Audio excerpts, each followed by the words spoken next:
Truly our Lord is holy and He is worthy of our praises. Pag iniisip po natin that the Lord is holy, hindi lang siya yon because the presence of the Lord can also make holy. Ang kanyang kapaligiran ay nalilinis, ang dapuan ng kanyang pagmamahal at pagtingin ay nagiging banal din. Kailangan ng tao yung holiness ng Panginoon dahil ang buhay po natin kumisan maraming unholy parts. Sometimes there's a lot of garbage in people's lives. Sa buhay lang po natin na napakaraming basura, ano bang ginagawa dyan? Of course, creative people teach and practice recycling. Kaya sabi nila, may pera sa basura. Yung mga nangongolekta ng mga basura, inaayos-ayos uli nila, nare-recycle. Nagiging iba uling produkto. I have seen handbags made of packing materials of drinks and juices na recycle. At yung mga natabunan ng lahar, may mga ginawa sila sa lahar, ginawa nila magagandang pieces of art. Mga kwadro, sculpture, pottery. Pati po yung mga inanod na mga kahoy sa Infanta ng napakalaking baha, ngayon ay nagiging pieces of art, wood carving, furniture, etc. We can even make fertilizer from waste. So lots of garbage and lots of wreckage can be recycled. At lalong-lalo naman sa ating spiritual life. Ang ating pong pag-aaral ngayon, pagpapaganda sa pumangit, paggamit sa mga nasira, pagpapabanal sa mga dumumi, ang pamagat, recycle your life. Dear God, thank you that we can be recycled. Thank you, Lord, that you are the God who loves and that your holiness can also make others holy. Linisin niyo po kami, Panginoon. Gawin niyo po kaming karapat-dapat na tumanggap na inyong pagpapala. Pawiin niyo mga alalahanin na aming puso, palakasin niyo po ang aming katawan, patalasin na aming isip, at buksan na aming puso nang matanggap namin ang iyong mga pagtutuwid, mga pagpapalakas at pagtuturo. Hinihiling namin, Panginoon, na kayo po ang maging tagapangaral, kayo ang aming marinig, at gamitin niyo lang kasangkapan ng iyong anak. Nawa, Panginoon, ang puso namin ay inyong mapagpala, mapaglinaw niyo ang aming pananaw at maitaas namin ang iyong pangalan. Protect us, Father, from lies, from falsehood. Protect us from works of evil men and evil spirits. Allow us to enjoy your company, your presence, to look at your face, to hold your hand, and to hear your words. Minister to us, O Father. We ask you, in the name of Jesus, our teacher, our Lord and our Savior, recycle your life. Bakit po kailangan i-recycle ang buhay ng tao? Kasi ang tunay na buhay, hindi tulad ng shooting, hindi pwedeng mag-take two. Ang nangyari na hindi na yun pwedeng tanggalin. Hindi pwedeng i-edit ang buhay. Hindi pwedeng composition sa computer na pwede mong i-delete. Ang nangyari ay nangyari. At dahil sa haba ng buhay, maraming nagiging pagkakamali. Dahil kuminsan sa kadiliman ng isip, sa kakulangan ng kaalaman, maraming nagiging damage. Anong gagawin mo sa isang buhay na na-damage? Anong gagawin mo sa isang dalagang naging ina? Anong gagawin mo sa isang taong naging drug addict? Anong gagawin mo sa isang taong nakapatay, nagkamali, nagkasala, nakadispalko? Mga taong nagkamali, napagkamalian, nasira, nakasira, alangan namang itapon mo na buong buo. Pwede sana kung maraming buhay, pero iisa ang buhay sa balat ng lupa. Kaya ang tanging nalalabing dapat gawin, ipasa Diyos ang lahat ng nakaraan at sa tulong niya, recycle life. Life can be full of garbage. Life can be full of unwanted cargo. Hindi lahat ng nasa buhay natin ay ginusto nating mapalagay doon. Pero nandun na, hindi pwedeng i-replay. Life can be full of mistakes. Maraming pagkakamali. May pagkakamali kung sinong napakasalan mo. Pero hindi ka naman pwede magpalit ng asawa tulad ng pagpapalit ng damit.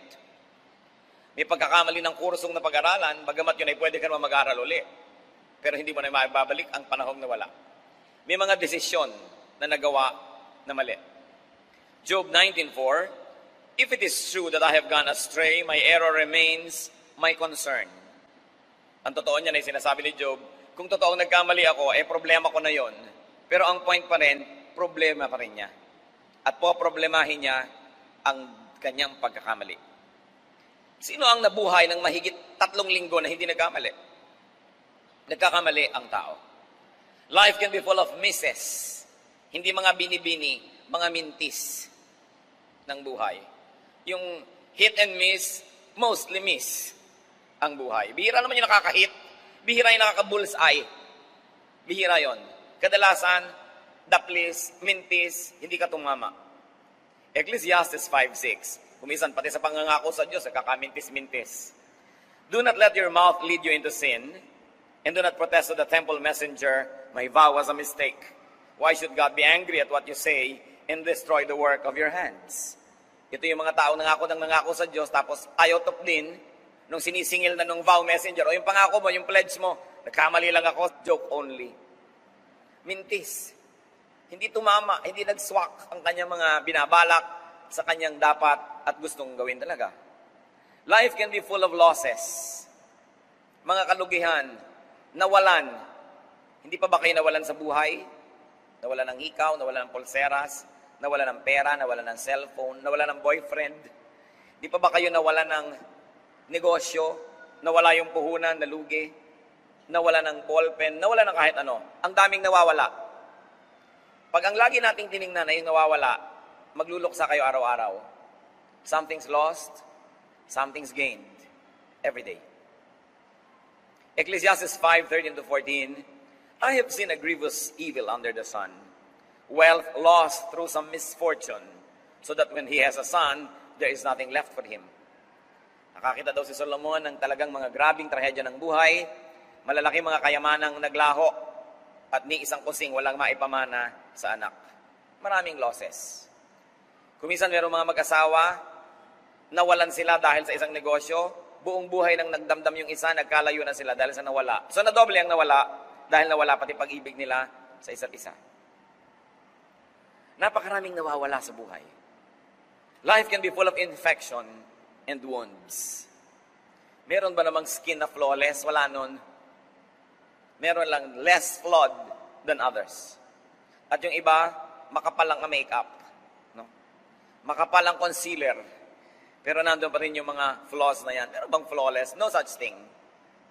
Numbers 5:2, command the Israelites to send away from the camp anyone who has an infectious skin disease. Ang naging example natin dito, isang literal na sugat at isang literal na infection. Maging sa tribo ng Israel, pag merong infeksyon, inilalayo para huwag mahawa ang iba. Kumisa naman sa ating mga kamag-anak, napaka-sentimental. Sumusuka ng dugo na, gusto pa kasalo ka sa isang kutsara. Magtatampo pa pag inuhugasan mo yung kutsara niya at ibinubukod. Anong gusto ninyo? Mahawa ang lahat para wala na makapag-alaga sa inyo. Dapat lang ibinubukod ang may sakit at gamit ng may sakit upang huwag dumami ang merong may karamdaman at merong mag-alaga doon sa merong may sakit. At pati sa Israel, inuutos ng Diyos, sino man ang may sakit na nakakahawa, kailangang ilayo at pagalingin muna ito. Pero hindi lang yan, ang mga infection and wounds ng buhay, ang dami-dami. Meron ako isang kilala po, kinailangan na magkaroon ng dialysis at nagka-kidney transplant, nagkawasak-wasak ang kidney dahil sa pedicure. Sasabihin niyo kung bakit.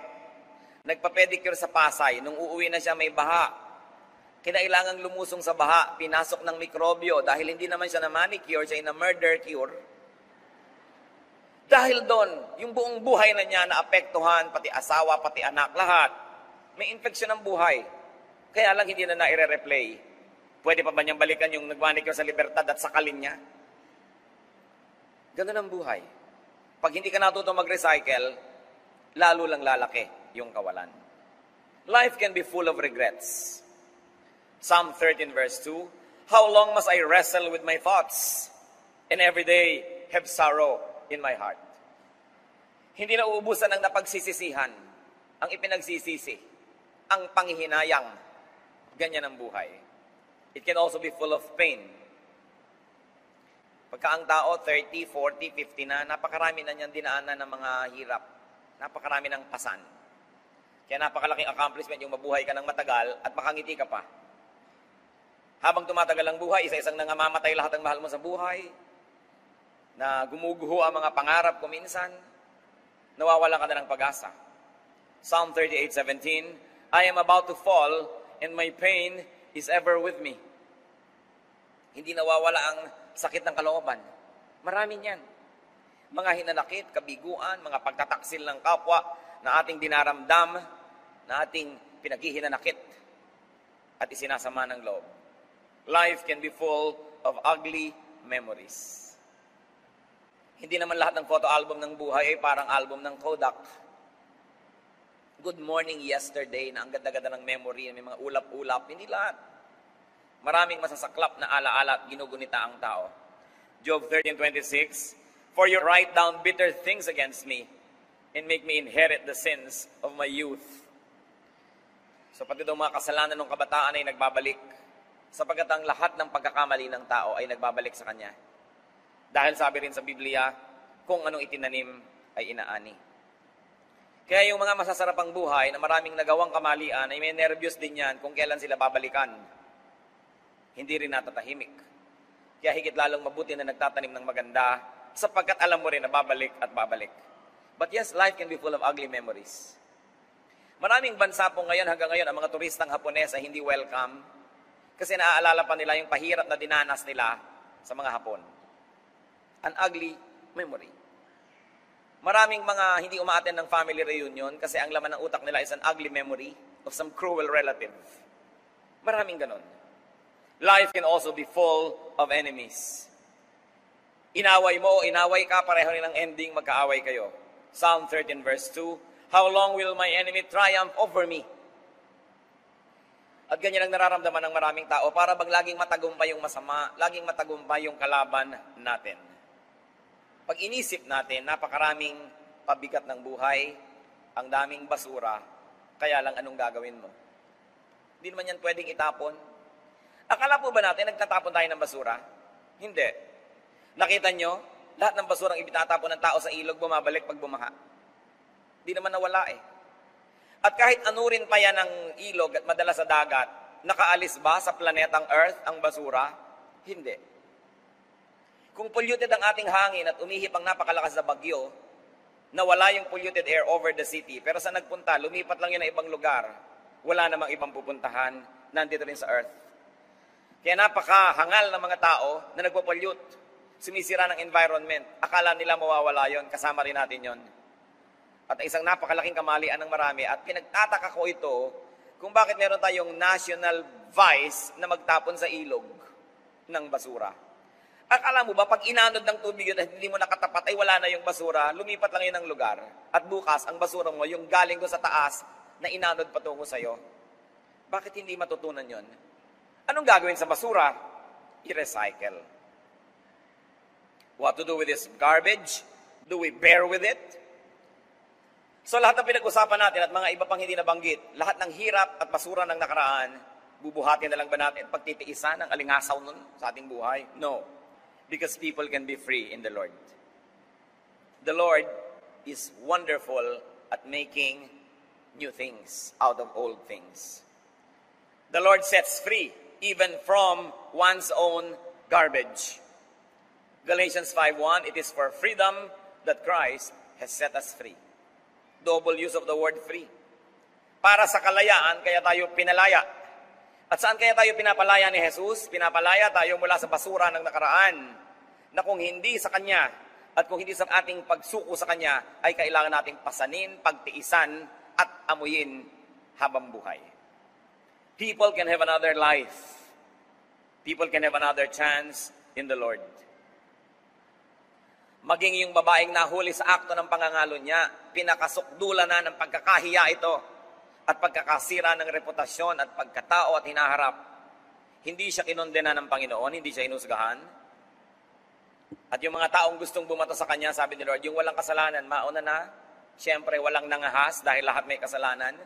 At nung tumunghay muli ang Panginoon, ay sila na lang dalawa ng babaeng natira doon sa lansangan. Nag-uwi na yung iba't napahiya. At sabi niya sa John 8:11, "Did anybody condemn you?" And the woman said, "No one. Neither do I condemn you."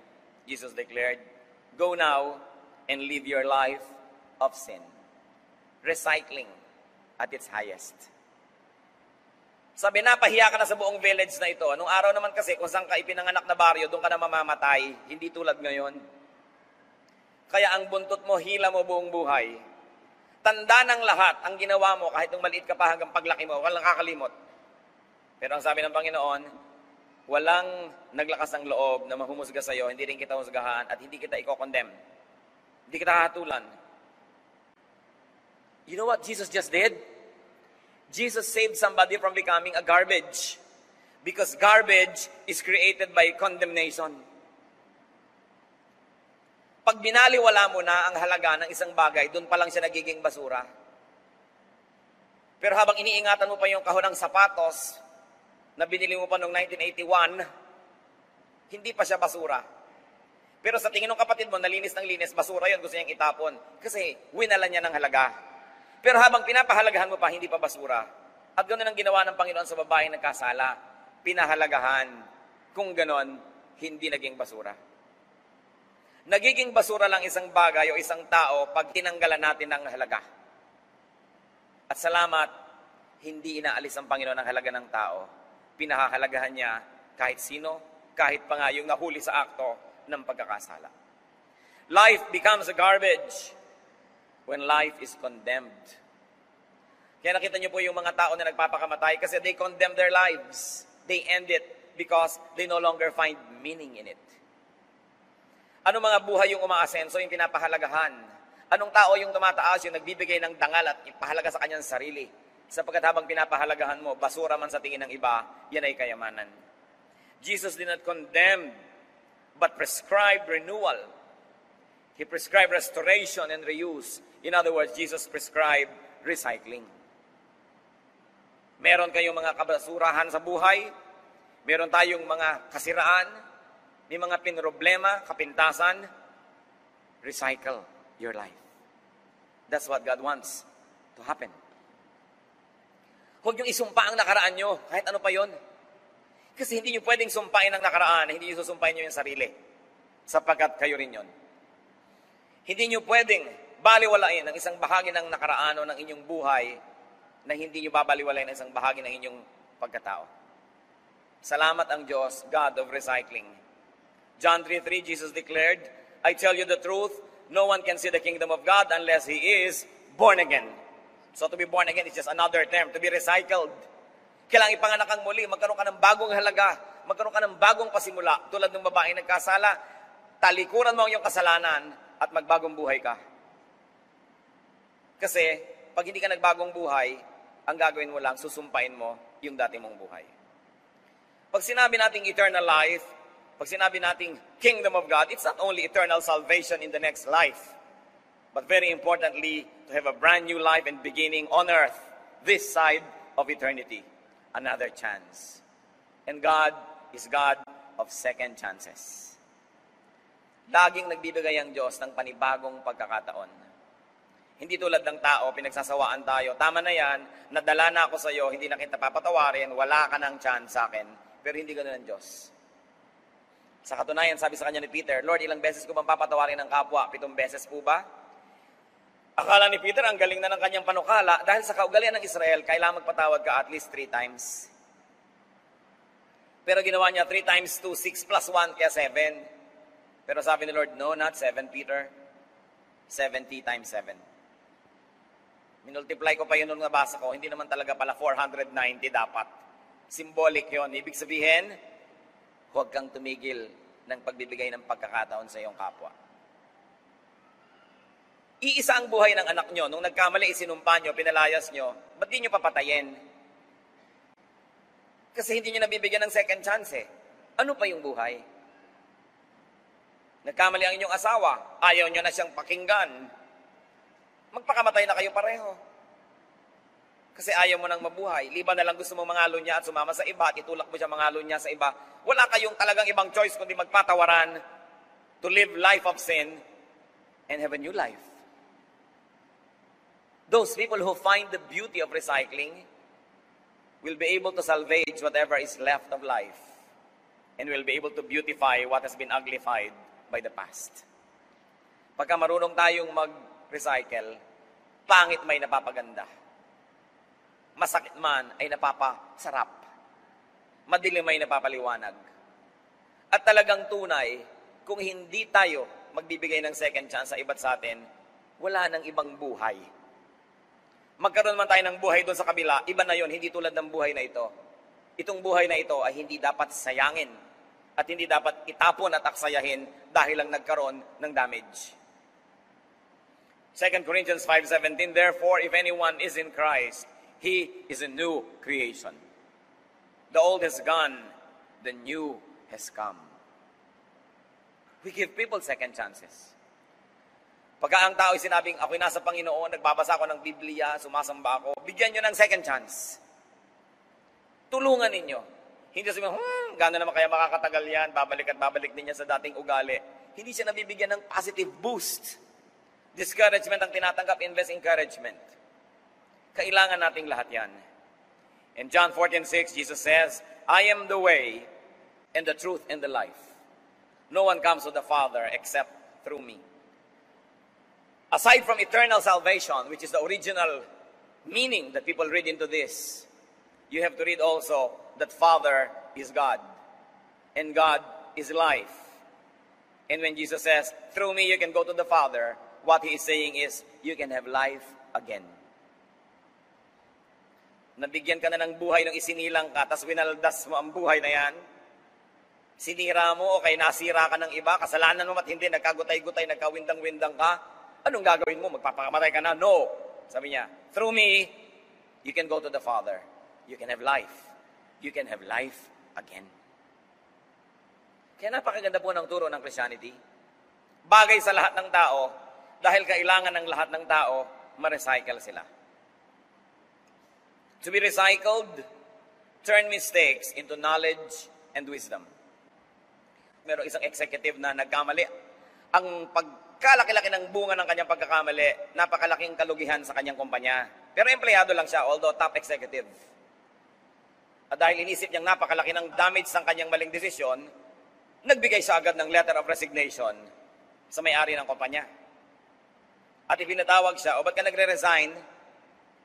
Sa laki po ng damage ng aking pagkakamali.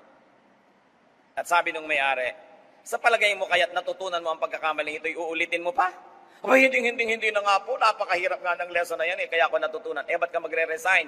Magbabayad ako ng isang magkakamali uli? Stay because you already know what you should not do. You know, in life, it's important to know what to do, but equally important is to know what not to do. And usually, that is only learned by committing a mistake. Kasi sinasabi nila, experience is the best teacher. Probably not really the best, but a very excellent one. Proverbs 24:32, I applied my heart to what I observed and learned a lesson from what I saw.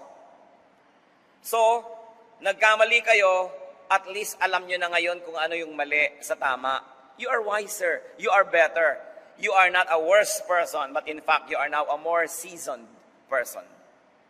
You may not be the star for all seasons, but at least you are a seasoned person. Because now you know what not to do. Now you know how not to do it if your error was procedural. Kung nagkamali kayo sa pamamaraan, alam nyo na ang maling paraan. So, yung katulong nyo na nasunog ng plancha ang inyong satin evening dress, next time, alam na niya na hindi niya dapat gawin yon. Kung matututo siya. Kaya mahalaga na natututo. Yung asawang nagkamali, pagbalik nun, kung talagang na-realize ang pagkakamali, sweeter, nicer. Love is lovelier the second time around. Kasi alam na niya ngayon ang hindi niya dapat paggagawain sa buhay. So the person becomes better.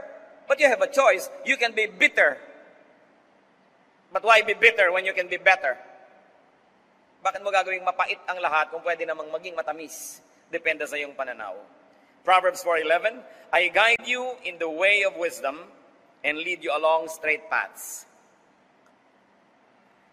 Tinuturuan tayo ng Panginoon. Alam niyo po ba kung bakit ang mga pastol ay mayroong stick na liko ang dulo? Para pagka ang mga tupay lumiliko sa maling landas, kinakawit yung leeg, ibinabalik. At kakakawit sa'yo, nasaktan ka na ng nasaktan, alam mo na hindi ka na dapat magliliko ng mali. May ganda rin ang pagkakamali kung tayo'y natututo. To be recycled, turn your losses into gain. Hindi naman naiiwasang nawawalan eh.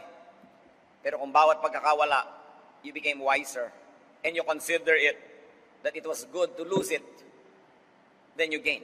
Philippians 3:8. Sa pagsunod ni Pablo sa Panginoong Hesus, ang daming nawala sa kanyang buhay, ang daming hirap na dinanas, ang daming ginhawang nawala. Pero sabi niya po sa Philippians 3:8, I consider everything a loss compared to the surpassing greatness of knowing Christ Jesus my Lord, for whose sake I have lost all things. I consider them rubbish, that I may gain Christ. So kahit mahalaga, pag inalisan mo na ng halaga, magiging basura, hindi ka na masasaktan.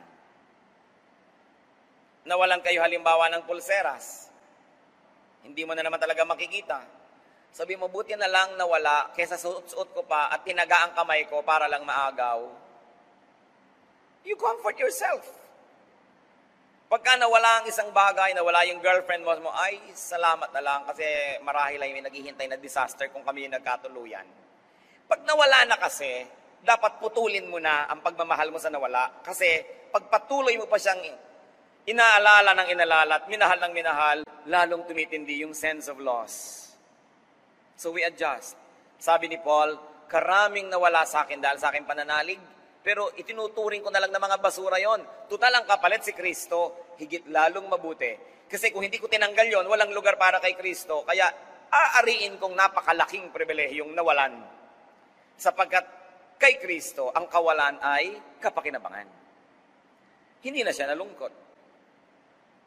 At pagka nawalan po kayo sa buhay, now you know what you can lose.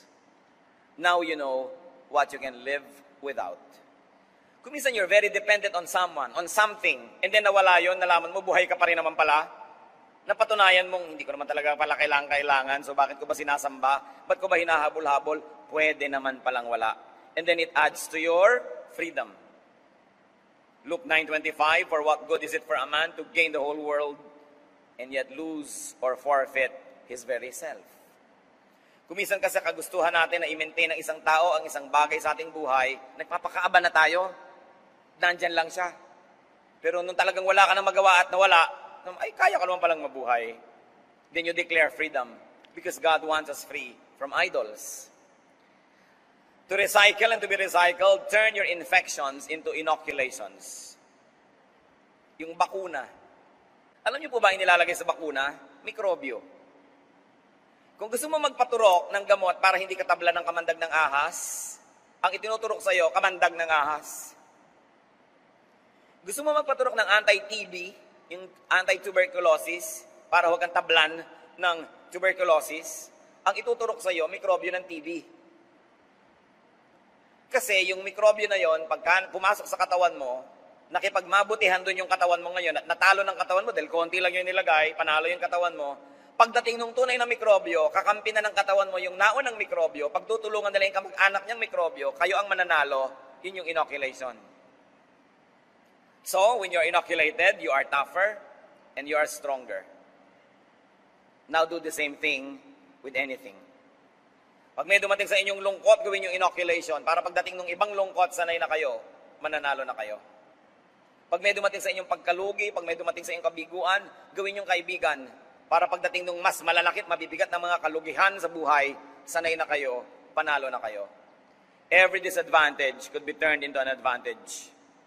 Especially when God is on your side. Just do not allow the serpent sting you twice. Alam naman, paulit-ulit na lang kayo na-infect. Kailangan natututo rin tayo. Hindi lahat ng bagay na pumapasok sa ating buhay na hindi natin gusto ay dapat tanggalin. Si Paul, isang hiwaga at hindi sinabi sa Biblia kung ano yung tinatawag na thorn in his flesh. Sabi niya, alam niyo, meron akong tinik na nakabaon dito sa aking laman. Mahirap yon ha, yung may tinik kayo sa inyong laman. Ilang ulit ko nang hiningi sa Diyos na tanggalin.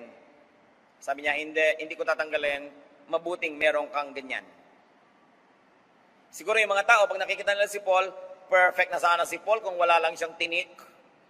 Pero anong magagawa mo nandun? Hindi po sinabi ko ano yon. Yung ba isang uri ng sakit? Yung ba isang uri ng physical deformity? Yung ba isang uri ng psychological situation or problem? Hindi sinabi ko ano yung thorn in his flesh. Pero nagpapahirap sa kanya yon. Ang galing-galing na sana niya. 2 Corinthians 12:7-9. To keep me from becoming conceited because of these surpassingly great revelations, there was given me a thorn in my flesh, a messenger of Satan to torment me. 3 times I pleaded with the Lord to take it away from me, but he said to me, my grace is sufficient for you, for my power is made perfect in weakness. Therefore, I will boast all the more gladly about my weaknesses, so that Christ's power may rest on me. Yun ang paliwanag ni Paul doon sa thorn in the flesh. Sabi niya, para hindi ako lubos na maging palalo, dahil pwede na ako maging palalo sa bigat, tindi at ganda ng mga ipinapakita sa akin ng Diyos. Sa kanya mga ipinapahiwatig at ipinapaliwanag na naituturo ko sa mga tao, pwede na talaga ako magyabang, sabi niya. But to keep me from becoming conceited because of these surpassingly great revelations, binigyan ako ng Diyos ng thorn in the flesh. Isang matatawag na kapintasan. Isang matatawag na kahinaan. Sabi niya, 3 beses akong nanikluhod sa Panginoon, takiusap na alisin ito. Subalit sabi niya, hindi. Mananatili ang kapintasan na yan, mananatili ang kahinaan na yan sa'yo, at pupunan ko na lang ng aking grasya para hindi yan ang makapanaig. Sabi ni Pablo, it's hard to be humble when you're great like me. So the Lord limited the greatness and gave me my thorn in my flesh, so that I will be automatically weakened in some parts of my life, and therefore I will always need God and not be independent from God. Ano kaya yung weakness na yon? Maraming nagtatanong lagi, hindi natin alam. So people allowed Paul, a great leader, to have a weakness, to have a thorn in his flesh, because it was the will of God that he would not be perfect. Sabi niya, sa dami at sa tindi ng mga revelation ng Diyos sa akin, sinamahan niya ng weakness para manatili akong grounded at patuloy na umaasa sa kanyang grasya. At kung yun ay niloob ng Panginoon na nandun, sino naman tayo para pilitin ng Diyos na alisin yun? Even the thorn in the flesh can be recycled, because every weakness that is surrendered to God can be a channel for God to strengthen you. Ang lahat ng walang lamang sisidlan ng ating buhay ay nagiging pagpapala sapagkat pinupuno ng Diyos. Kung wala ka nang natira na walang laman, ano pa ang pupunuin ng Diyos? Kaya sabi niya, kahit yung mga walang laman, kahit mga kahinaan, ariin ninyong pagpapala, basta isinusuko nyo sa Diyos. Meron akong isang kilalang napaka-sexing babae. Talagang napaka-sexy. Pero dapat sa dilim mo lang makita, dahil santambak ang peklat. Sabi niya, alam mo, pang night swimming lang talaga ako. No? At kailangan walang tubig sa ilalim ng pool para ako maligo. Yung silhouette niya, napakaganda, ideal. Pero pag niliwanagan mo, no? Nakakabit na yata sa balat niya ang lahat ng peklat sa mundo. Sabi niya, salamat na rin, nagkagani-ganito ako. Kasi kung hindi siguro, kung saan-saang lupalo ko paghahampasan ang katawan ko sa ganda. No? So, naobliga siyang magtago-tago ng konti. Sabi niya, nakatulong yan para rin ako maging modest. So, kung meron po kayong matatawag na kapintasan, siguro kung wala yan, ang yabang nyo na. No? Kahit sa ating mga leaders, huwag nyo hanapan ng perfection. Tulad ni Paul, may thorn in the flesh. Take the thorns as well as the roses. It's part of the same plant. Hindi pwedeng bulaklak lang. Ang bawat rosas ay may kasamang tinik. Ganun talaga ang buhay. To recycle, turn your regrets into resolutions. Huwag kayong laging magsisi. Huwag kayong laging sayang. Turn your regrets into firm resolve to do better. To be better. Sabi sa Philippians 3:13, ano daw ang dapat gawin sa tapos na? Forgetting what is behind and straining toward what is ahead. Wala nang magagawa sa natapos. Huwag nang idamay ang ngayon at bukas dahil sa pagmumukmok nyo, dahil sa nakaraan. Tapos na yon. To be recycled, stop saying, if only. And start saying, next time. Yung mga naglalaging if only, malungkot yan eh. Kung ito lang yung ginawa ko, kung doon ako nagpunta, kung sana itong ginawa ko, tapos na. Stop saying if only. Then say, next time. Pag yung asawa nyo, nagger, nagdadrive kayo, meron kayong maling liko. Ayan, sabi ko sa iyo, doon ka lumiko. Sabi nyo, next time. Tapos ang kwento. No? Kasi sasabihin siya, if only. Next time. May next time pa. Buhay pa tayo. And tell yourself that. Next time. No? Pag lagi ka nalang nadedenggoy ng boyfriend mo, manalaming kasi mo, next time. Huwag naman, papadenggoy ako ulit. No? Tama na yung 10 kalbaryo sa buhay. Huwag mo nang gawing 11. Kailangan matuto rin ng tao. But you know, God always gives a next time. God is wonderful. God is so lovable. Hindi kanya binibigyan ng kota, hanggang dyan ka na lang. Habang nandyan ka, habang may buhay, may pag-asa. Pwedeng baguhin ang kalagayan ng tao. To recycle, turn your pain into numbness. Bakit may kalyo ang paa? Kasi laging nababangga ng sapatos, o ng strap, o ng buckle ng sandals, nasasaktan ang paa, nagde-develop ng kalyo, para huwag nang masaktan muli. Tinatanggal naman sa foot spa.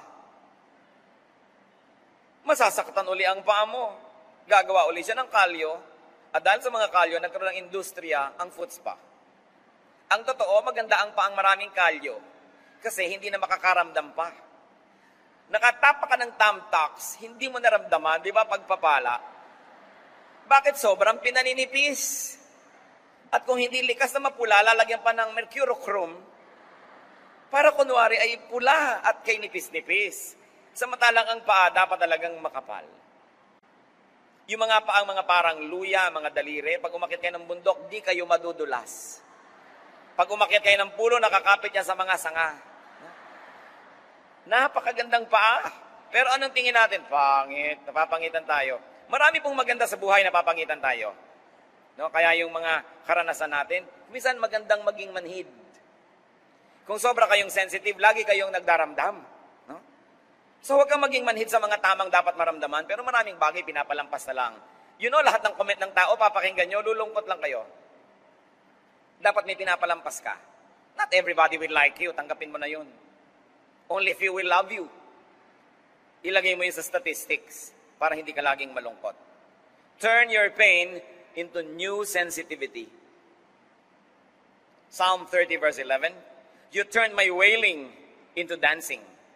You remove my sackcloth and clothe me with joy. Sabi, O Diyos, salamat na lang. Ang pananangis ko ay pinalitan mo ng pagsasayaw at pagsasaya. Ang pagluluksa ko ay pinalitan mo ng magagandang bihis ng kasiyahan. Dapat ganun. Lagi na lang ba kayong nakasaklot at nakaluksa? Palitan nyo yan.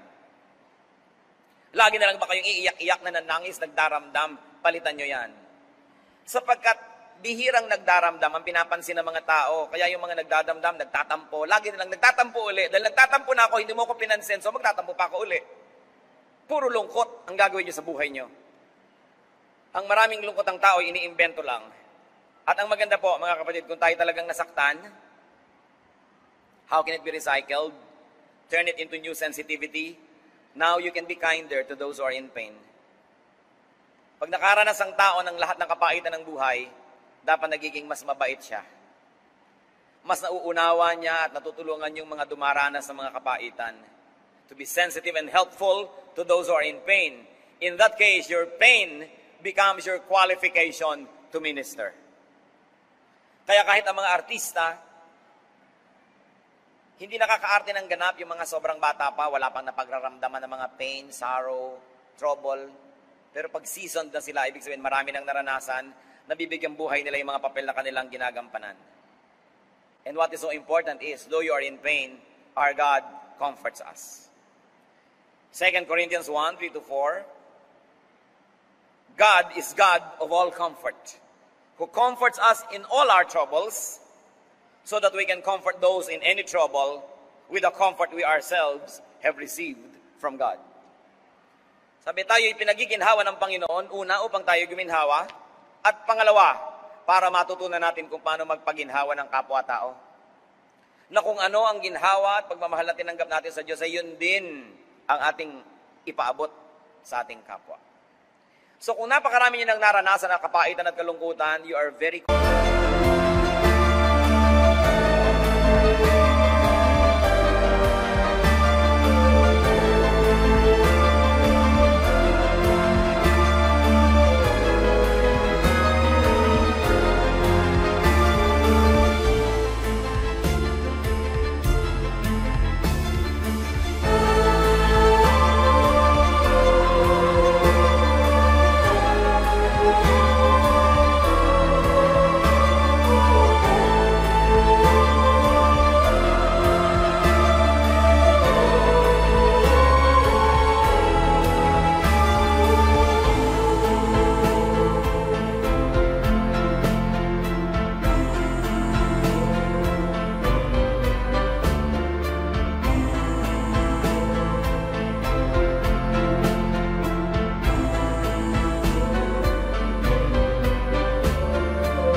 qualified to minister to others. You can be workers and servants of the Lord.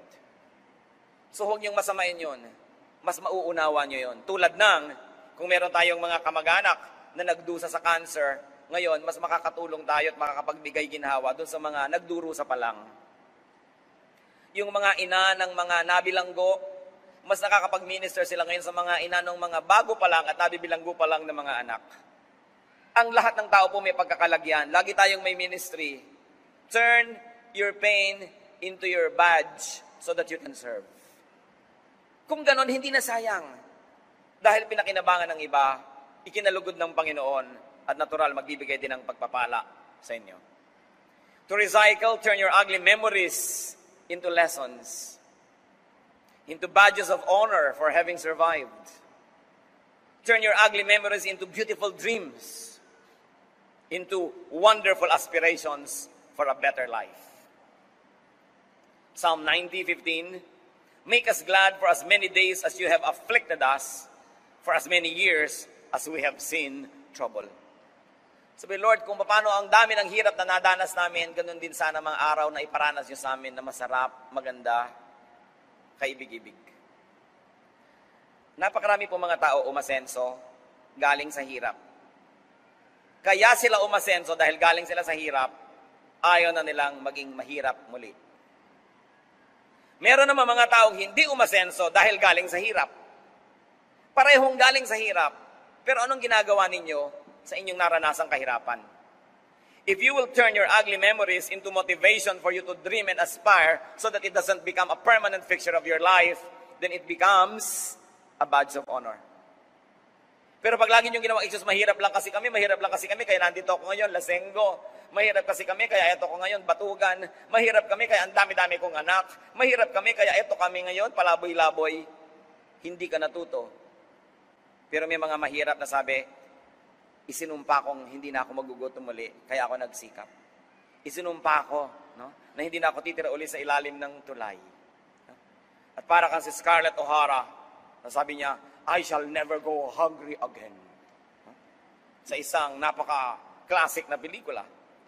So pwede niyong gawing pabigat sa buhay niyo yung memory ng kahirapan. Pwede niyo rin gawing pampalakas ng loob niyo so that you will achieve greatness. The same poverty can make you succeed or fail. The same memory can make or break you. So why allow yourself to be broken when you can be made? It is your decision. Most people who come from suffering but had great dreams, they were able to achieve a lot. Sa katunayan, mas masarap nga yung kumisang galing sa hirap eh. Yung mga magulang, alam niyo, siyempre, pag nagiging matanda na ang tao, nagiging mukhang pera. Kasi gusto na maging comfortable, marami nang nakitang hirap. Kaya, anak, sino ba yung nanliligaw sa'yo? Mayaman ba yan? No? Pagka mahirap, naku, nakasimangot ang magulang. Pag mayaman, de kotse, ilalabas ang maruya. Lalagyan pa ng condensed milk para special. No? Alam niyo, mga kadalagahan, naghahanap kayo ng mapapangasawa, huwag niyong hanapin yung mayaman o yung laki sa yaman. Kadalasan hindi niya alam yung halaga nun. Kahit mahirap, basta may pangarap, basta may ambisyon, mapapatino ang buhay niyo doon. Pero yung mayaman na walang ambisyon, hihirap din yun. Mawawala rin yun. Hindi ka pintasan na maging mahirap, basta meron kang pangarap at meron ka ambisyon. Mas mabuti nga yung galing doon dahil ayaw na niyang bumalik. Yung mga hindi nakaranas doon, baka mag-excursion pa para maranasan. Kaya hindi ka pintasan yun. Huwag niyong gagawing negative aspect that you were poor. Just be motivated. And then you become more loving and you become kinder to the poor when you are no longer poor. You want to be recycled? Turn your enemies into friends. Into your mentors. Kung hindi nyo man sila maging kaibigan, gawin yung teacher. Matuto kayo sa mga karanasan nyo sa kanya para pakinabangan nyo siya. Kung ang natutunan mo man ay huwag magtiwala, ay natuto kang huwag magtiwala sa ganung uri ng ugali. May natutunan tayo. May mapapala kayo kahit sa makaaway. But the best way to beat your enemy is to turn him into a friend. If your enemy is hungry, give him food to eat. If he is thirsty, give him water to drink. In doing this, you will heap burning coals on his head. and the Lord will reward you. Nakikipag-away kayo, may galit sa inyo, ginawa nyo ng masama, lalong nagalit. Sa palagay nyo, mas panatag o mas panganib kayo? Pag may ginawa ka masama sa tao, ginalit mo siya, baka gumanti pa. Gusto mong tahimik ang buhay mo? Una, huwag mong gawan ng masama para hindi na gumanti. Pangalawa, gawan mo pa ng mabuti.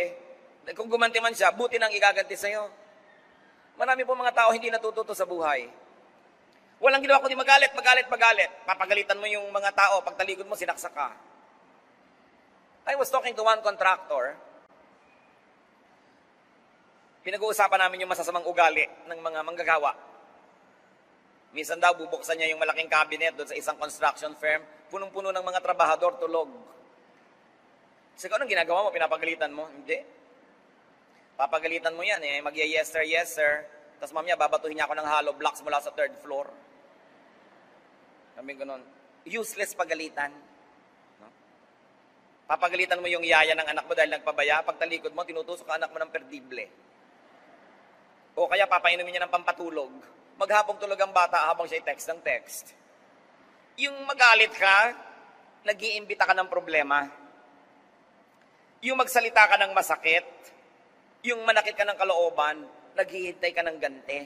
Anong mapapala mo nun? Marami mga tao, tumanda na lang hindi pa natuto, na para katahimik, do not return evil for evil. Ahas man, kung hindi mo natatapakan, hindi tumutuklaw. So ba't matatapakan ng ahas? Di tutuklawin ka lang. So yung mga kaaway, tigilan yan. Nakikipag-away ka sa kamag-anak mo, nakikipag-away ka sa kasambahay, di imbes na masaya, malungkot, imbes tulungan ka niya, sisirain ka niya, huwag kayong mga away, kahit hindi kayo banal. Maging matalino na lang kayo, hindi kayo mga away. Because you invite negative energy when you make enemies. So, may kaaway ka, gawan mo ng mabuti. Parang mga kamandag na tinatanggal sa kobra. Kasi ang paggawa ng mabuti, nakakapagpahupa ng loob. Akala nyo ba ipinapatalo tayo ng Diyos pag sinasabing, turn the other cheek? No? Kasi pag kami sumampal sa'yo, sinampal mo rin, sasampal uli yan eh. Pag inalok mo na yung pangalawa, gusto mo pa? Sampalin ka man yan uli, mapapagod din yan, titigil na. Pero yung sinampal mo rin siya, gaganti yan. So as I was saying, you don't have to be holy. You only have to be wise. And you will not make enemies. Recycle your life by turning your whole life experience into a catalog of God's goodness. 2 Corinthians 4:17, our light and momentary troubles are achieving for us an eternal glory that far outweighs them all. Pagka daw ikinompare ang mga magaganda sa buhay sa mga pangit, talo pa rin ng maganda yung mga pangit. Huwag mo na lang masyadong palakihin yung mga pangit. Why? Because God was there all along. Joshua 1:5, I will never leave you nor forsake you. And you are here no matter where you came from, saan ka man pusali, hinugot, nandito ka ngayon dahil nag-survive ka because God helped you survive. Ano ang patunay na mabuti ang Diyos? Na nandyan kayo't buhay, yun ang patunay. Nalampasan ang lahat ng nalampasan dahil nandun ang Diyos. 1 Corinthians 10:13, God is faithful. Even in temptation, He will not let you be tempted beyond what you can bear. But when you are tempted, He will also provide a way out so that you can stand up under it. God offers new hope. Patuloy ang Diyos na nagbibigay ng pag-asa ng kinabukasan ng buhay. Lamentations 3:22-23, the Lord's great love and His compassions never fail. They are new every morning. Tuwing may bagong umaga, may bagong pag-asa. Ganun ang ibinibigay ng Diyos. So kung binabalikan po natin ang ating buhay, huwag niyong gawing listahan ng mga reklamo. Gawin niyong listahan ng mga pasalamat at papuri sa Diyos. Turn your past, your history, into a catalog of God's goodness instead of a list of grudges. Huwag niyong gawin na ang buhay niyo ay listahan ng mga reklamo, hinaing mga reklamo at lungkot.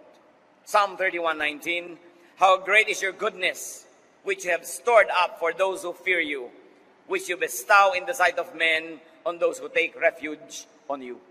Napakadakila ng pag-ibig ng Diyos na kanyang iginagawad doon sa mga sumisilong at nagpapasakop sa Kanya. Turn your experience into a lesson for you. Turn your experience into a manual in life for you and for others. So nalaman mo na ang dapat gawin at hindi dapat gawin. Nalaman na natin ang maling hakbang at tamang hakbang. Pakinabangan ng iba. Ituro. Kaya lang, huwag nyo ituro sa ayaw makinig. Huwag kayo nagbibigay ng unsolicited advice. Pag hindi hinihingi ang inyong payo, manahimik kayo. Pero kung mayroong humihingi ng payo, handa tayong magbigay, nakabatay sa ating karanasan. Job 6:23, teach me, and I will be quiet. Show me where I have been wrong. Napakaganda yung pinagbubulay-bulayan ng ganyang mga bagay. You cannot change your past, but you can change your attitude about it. You can change your present, and you can make your future. Ang tapos ay tapos na, pero yung ngayon, kasalukuyan, ginagawa pa lang. Yung kinabukasan, gagawin pa lang. Bakit mo ubusin ang iyong panahon sa natapos na? Forget the parts of your past that sadden you. The parts of your past that weigh you down. Isaiah 43:18, forget the former things. Do not dwell on the past. Ang buhay, walang take two. Walang rewind, walang editing. Ang natira lang na pwedeng gawin, recycling. Thank God for recycling.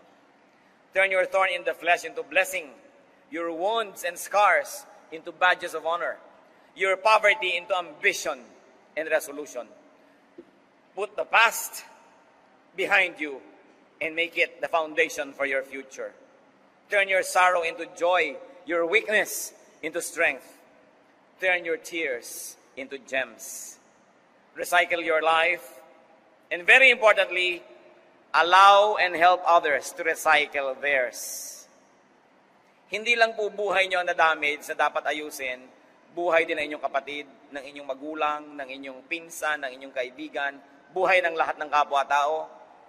So kung paano natin kailangan ng tulong upang tayo ay makabangong muli, ibigay din natin yung tulong na yon para makabangon ng iba. Stop judging. Do not condemn people so they will not become garbage. Do not condemn any part of your past so that it will not be useless garbage.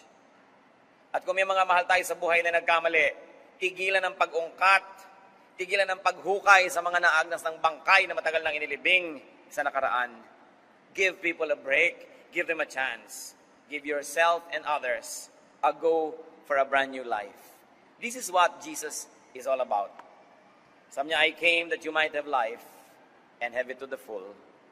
But it also means turning a new page, looking forward instead of backward. And even if you have to look forward, is only to look for lessons so that you may be well and better guided into the future. Aming Diyos, tingnan niyo po ang mga nakaraan naming lahat. Turuan niyo po kami makinabang maging sa mga kamalian. At turuan niyo po kami, Panginoon, na maging matulungin sa aming kapwa, na magkaroon din sila ng mga bagong pasimula. Tigilan namin na